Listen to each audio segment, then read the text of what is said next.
누구라도 혼자 살게 되면 조금씩은 흐트러지기 마련이라지만 이미숙 씨의 아침 일상은 늘 한결같다고 합니다. 일어나자마자 이부자리 정돈을 마치고는 매일같이 하는 것이 있다고 하는데요.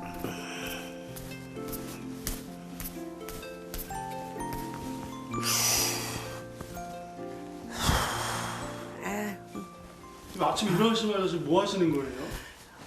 약간의 그 스트레칭인데 내가 하는 그 덴마크 요법이라고 있어요. 이러지 말고 쫙 펴야 돼. 쫙 펴야 돼. 이렇게 그러니까 이런 식으로. 그러면 여기가 아주 날씬해진다고. 온몸으로 노래하는 가수인 만큼 스트레칭은 가장 중요한 아침 일과 중 하나랍니다. 올해 나이 74. 혼자 살고 있다 보니 최소한으로 필요한 것만 갖춰 살고 있다고 합니다.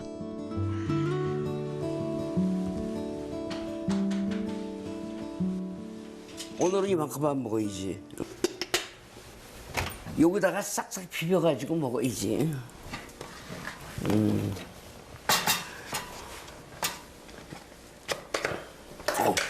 저는 그래 그 집에서는 이런 스타일로 먹어. 간단하게. 왜냐면 음식 잘할 줄 모르거든. 잘할 줄 모른다는 게 아니라 전혀 못해. 해볼 엄두조차 나지 않을 만큼 자신 없다는 요리. 다행히 주변에서 반찬을 챙겨주는 고마운 지인들이 있어 꼬박꼬박 챙겨 먹고 있답니다.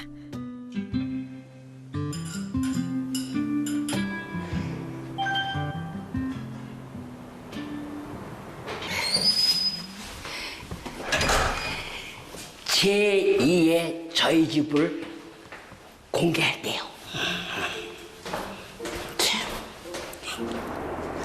아침을 먹고 나면 곧바로 가볼 곳이 있다고 하는데요. 집에서 딱 3분 거리예요. 네. 가벼운 발걸음으로 향한 이곳은 대체 어딜까?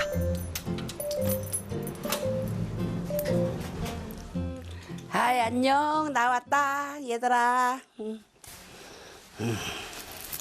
누구랑 이렇게 인사하시려고 아무도 없는데. 내가 올해 소장하고 있고 내가 애장하던 나의 친밀한 친구들이잖아요. 예?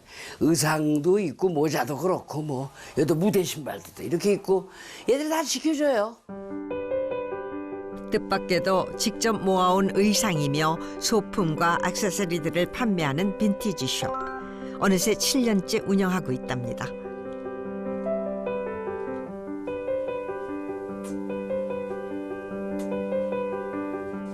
그런데 출근하자마자 웬 사진 앞에서 인사를 건네는가 싶더니 물끄러미 바라보는 이미숙 씨. 무슨 특별한 사연이 있는 걸까요? 내가 모자를 쓰고 노래하는 이유. 모자 쓰면 아빠를 많이 닮았다고 해. 그래서 내가 모자를 쓰고 노래하는 거야. 응, 아빠 생각을 하면서. 이토록 그리워하건만 실제로는 한 번도 본 적이 없는 아버지의 모습은 단 2장의 사진으로 남았습니다. 한강다리 끊어지기 전에 딱 그 새벽에 태어나가지고 그 전쟁 나흘 있다가 6월 29일 날 아버지는 80살 먹은 아버님, 할아버님과 자기 아버님과 언니가 있으니까 이제 한 달 있다가 여기 꼼짝 말고 있으라고 희숙이 얘 이름은 희숙으로 하자고 임희숙이라고 그렇게 말씀을 하고 이북으로 완전히 가셨는지 가다가 행방불명이 돼 뭐 알 수가 없잖아. 여기 있네 뭐 요 모자. 요 모자도 여기 있잖아. 똑같아 아빠하고 똑같잖아. 똑같네요 진짜. 응. 이 모자 똑같잖아 아빠하고. 딱 요 시대의 모자잖아 요게. 요게 요 모자잖아 딱. 자. 어디에 계시든 살아계시다면 혹시나 당신과 꼭 닮은 딸을 알아보지 않을까 하는 마음으로 무대에 설 때면은 모자를 쓰고 노래를 불렀다고 합니다. 모자 쓰는 이유는 사실 아버지 많이 보고 싶지. 사실은 많이 보고 싶지. 씩씩하게 잘 견디고 살았어. 아버지와 같은 모자를 쓰고 시작하는 하루. 먼지를 털고 손님을 기다리지만 어째 누가 올 기척이 없습니다. 잘 파는 거 그런 거 못하고 이제 오시면 그 임희숙의 어떤 그 부가가치를 생각해서 이렇게 사주시고 이제 그런 분도 있어요. 이제 그러면은 이제 만약에 하나 뭐 액세서리나 옷이나 뭐 하나 샀다 그러면 한 두세 개 더 드려요. 그러니까 이 운영비만 나오면 돼요. 예, 큰 욕심 없이 그냥 이 공간이 필요하잖아요, 저한테. 큰 욕심 없이 이곳을 운영하고 있는 데엔 또 다른 이유가 있다고 합니다. 다름 아닌 이곳에선 음악을 크게 들을 수 있기 때문이죠. 일터이면서도 음악을 마음껏 들을 수 있기에 더없이 소중하다는 이 공간. 노래 가사를 영어로 받아 적는 듯한데요. 그다음에 Soon There'll Be Candle. 우리가 이제 팬데믹 때문에 재즈 공연도 많이 없잖아요. 그래가지고 이제 제가 부르던 건데도 이제 가사를 잊어버려요. 근데 내가 푹 빠져서 부르려면 가사가 퍼펙트 완벽하게 내가 외워야 되잖아요. 그러니까 내가 이제 지금 이제 어저께 노래 들으면서 따놓은 거를 깨끗하게 옮겨 쓰고 있는 거예요. 코로나19로 한동안 공연이 없었던 만큼 노래를 잠시 쉬었다는 이미숙 씨. 하지만 최근 특별한 무대를 준비 중에 있다고 합니다. 저는 이제 정확히 이제 그 60년 차가 되기 때문에 가요 데뷔 60년 차에 이제 그 원로 가수에 이제 들어간다고 하죠. 그러니까 신곡도 준비하고 있고 또 콘서트 준비하고 있어요. 노래 하나만을 바라보며 산 지난 60년. 돌이켜보면은 다른 꿈은 한 번도 품어본 적이 없다고 합니다. 나는 가수가 되고 싶다고. 그게 어렴풋이 가수가 되고 싶다고 꿈을 꾼 게 14살인데 빨리 된 거지. 16살에서 17 그 겨울에 가수가 됐으니까. 동양 최대 규모이자 한국 최초 극장식 쇼 무대에서 화려하게 데뷔를 마치고 16살 때부터 본격적인 가수 생활을 시작했다는 이미숙.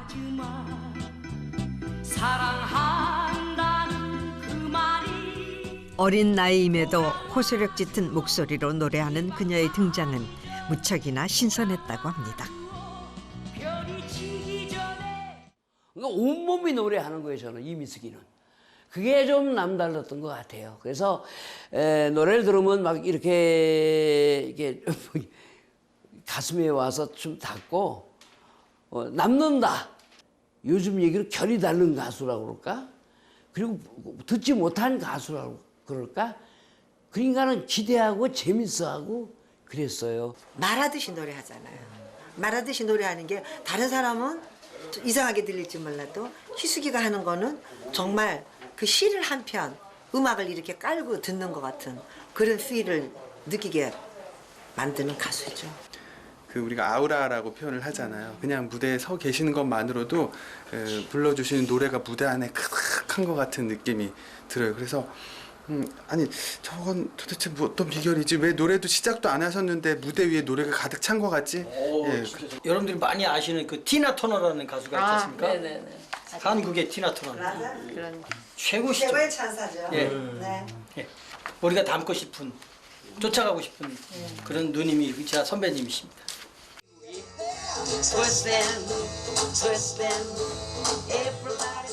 여전히 음악 앞에 선 가슴이 설렌다는 데뷔 60년 차 가수 이미숙.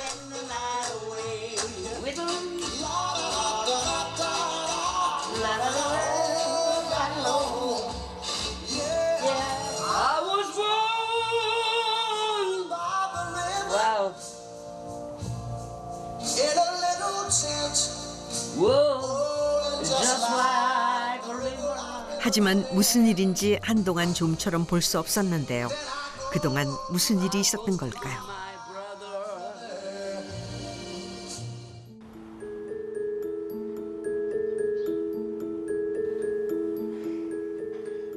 다음 날 아침부터 꽃단장이 한창입니다.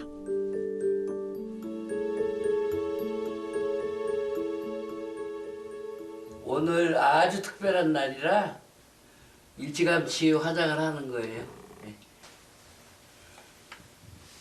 저는 화장을 평생 혼자 했어요. TV 나갈 때와 평상시 때 화장과 심지어는 옛날에 제 결혼식 23살 결혼식 때 화장도 혼자 했어요. 어? 어머나, 민영이가 먼저. 민영이. 들어오세요. 들어가죠. 얘가 저의 큰 동생 이명용 예. 고철 시인입니다. 네, 네, 네. 여기가 개 같은 날 오후 영화 만든 둘째 동생 이민용 감독입니다. 네. 안녕하세요. 네. 놀랍게도 영화 개 같은 날의 오후를 연출한 이민용 감독이 이미숙 씨의 작은 동생이라고 하는데요. 정확히 이제 그 나에게 새 아빠고 명령이 민용이 아빠잖아요. 그러니까 이제 엄마가 낳지만 성이 다르잖아. 우리 아빠는 임시잖아요. 여기 그럼 누나는 전주이시. 어머 그게 이제 세상에는 우리는 그 전쟁을 겪은 세대이기도 하고 그러다 보니까 전쟁이나 그런 것 때문에 가족 구성에 불합리적으로 구성된 그런 뭐 아버지가 없거나 엄마가 다 뭐 이렇게 다르거나 또 아버지가 달라서 엄마가 같거나 이런 가족들이 많아요. 저희들 말고도 많은데 그거는 따로 살게 되면 아버지 쪽에 살게 되거나 엄마 쪽에 살게 따로 되면 멀어지죠. 근데 한 어머니나 한 아버지 밑에서 같이 있게 되면 그냥 똑같은 형제예요. 어머니가 제가하면서 생겼다는 두 동생. 의붓아버지마저 일찍 여의고 어머니와 함께 동생들 뒷바라지를 했답니다. 어머니가 장사 안 하고 누나는 가수하면서 우리는 이제 중학교에서 고등학교, 대학교 이렇게 갔잖아요.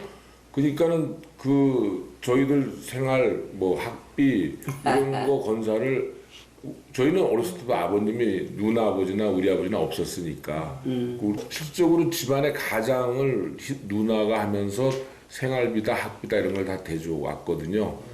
그렇기 때문에 우리가 지켜진 것도 있다. 그렇게 생각하라고 이제 얘기를 물론 하는데 당연하지. 그게 계속 이제 미안하다고. 아픈 가족사로 맺어진 삼남매는 서로를 의지하며 단단해졌다고 합니다. 하지만 동생들에게 미안한 마음을 씻을 수 없다는 이미숙 씨. 신문에 뭐 인터뷰 하잖아. 그러면 뭐 전쟁이라서 엄마가 제가 가서 이 씨한테 제가 5살 때 내가 가서 새아버지가 동생이 뭐 성이 다른 동생이 둘 있다고 이런 얘기를 부끄러워서도 못하고 엄마 흉내 필까 봐 못하고 우리 엄마 욕 먹이는 것 같아서 못하고 이래서 난 외동딸이라고 그랬어. 내 양심은. 그리고 동생도 둘이 있었지만 저는 내가 살아남기 위해서 나밖에 몰랐고 그리고 노래 생활하면서 공연이 많았고 사실 방송 출연이 많았고 이름 있는 가수였기 때문에 제가 이름이 없었으면 모르지만 진짜 이름이 있는 가수라 동생들에게 시간 투자를 많이 못 해줬어요. 그날 오후 오랜만에 삼남매가 함께 길을 나섰습니다. 꼭 가볼 곳이 있다고 하는데요.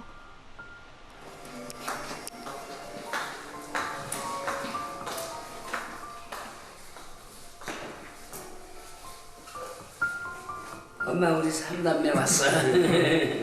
너무 오랜만에. 엄마 희숙이네 집으로 가자. 응? 엄마.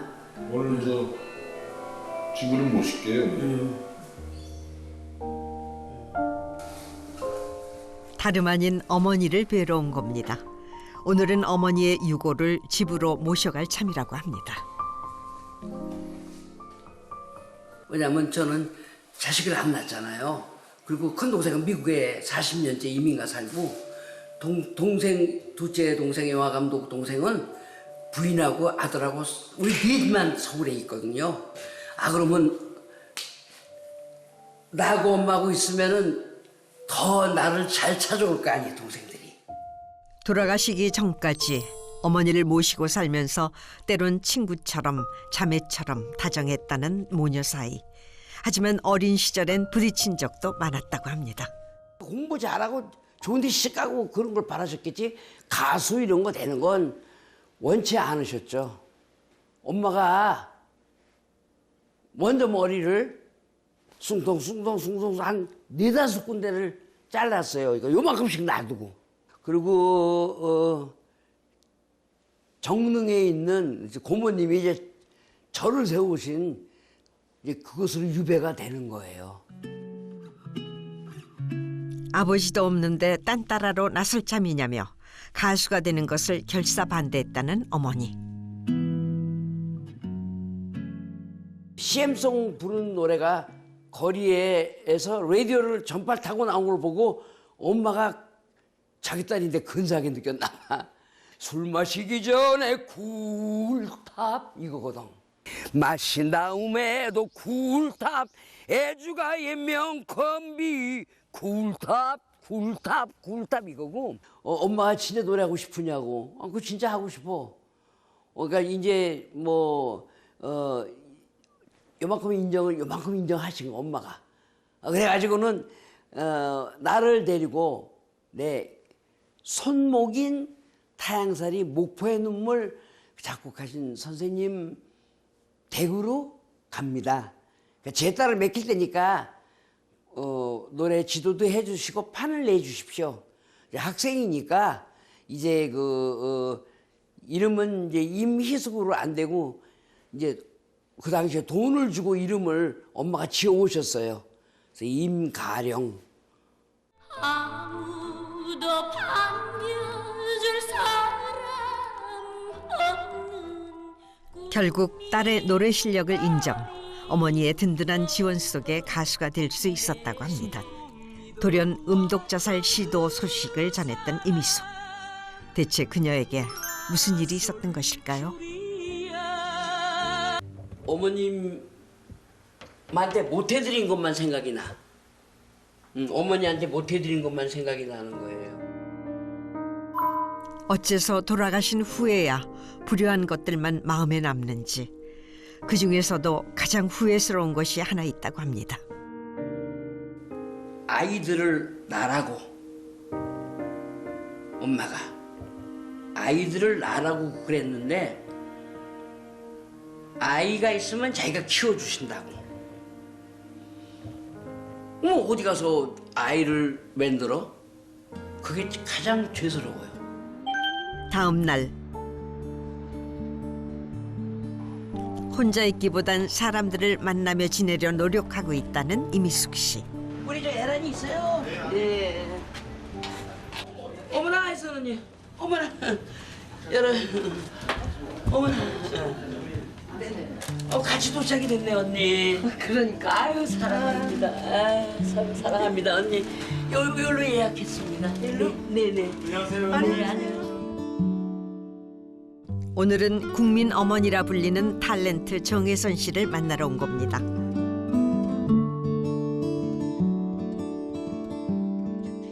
가수와 배우 서로 분야는 다르지만 누구보다 정혜선 씨를 의지하며 따르고 있다고 합니다. 내 엄마가 하늘나라 가고 난 뒤에 동생들아 10년 이상을 내 생일을 챙겨주신 분이야.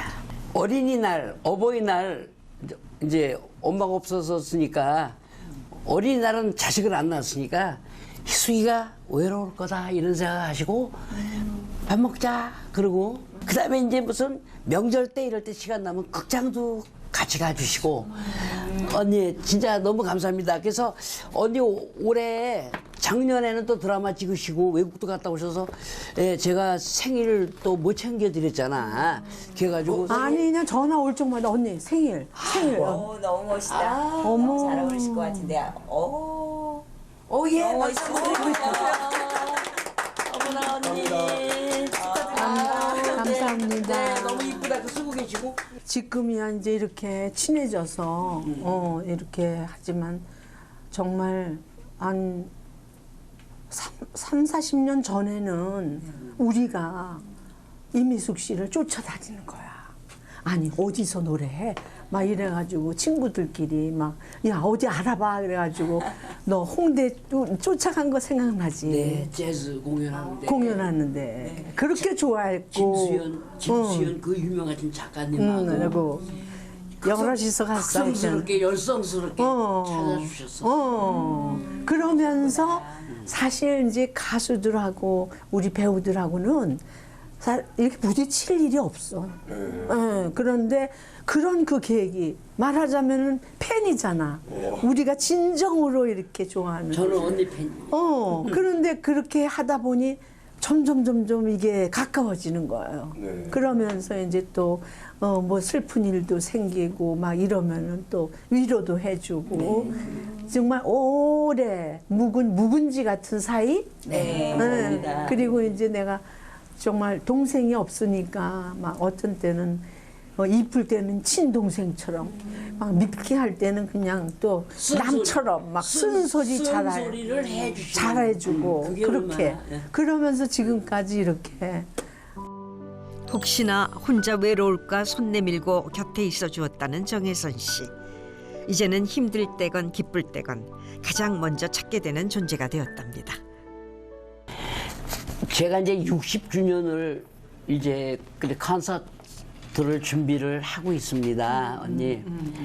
근데 나는 그레이트풀하게 대단하게 언니가 딱 그 문을 열어줬으면 좋겠어. 무슨 문? 그 60주년 할 때 콘서트 할 때, 네. 이미숙을 소개하겠습니다. 쉽게 말하면 그거를 나 지금부터 가슴 가슴 뛰니까 나한테 그런 얘기 하지 마.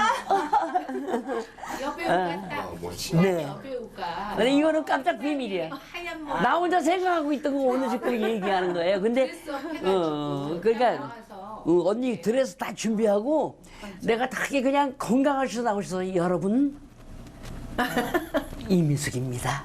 이 한마디만 해주십시오, 언니. 선생님 음성으로 언니 한번 좀 리허설 한다고 생각하고 한번 해주세요. 핀 조명 하나만 떨어뜨려가지고 핀 조명 하나 물렁거리니까. 네. 예. 오늘 이 모임은 언니의 60주년 콘서트 아이디어 내는 그렇지. 맞아요. 아이디어. 바로 그 아이디어야. 예. 나는 이제 오늘 네가 60주년 그 콘서트 하는 거 처음 들었잖아. 네. 근데 정말 딴 데 눈 돌리지 말고 그 하는 날까지 열심히 연습해야 돼. 네, 알겠습니다. 이게 모든 분야가 다 그래. 의미 있는 무대를 준비하고 있는 만큼 의미 있는 사람과 함께하고 싶은 마음이죠.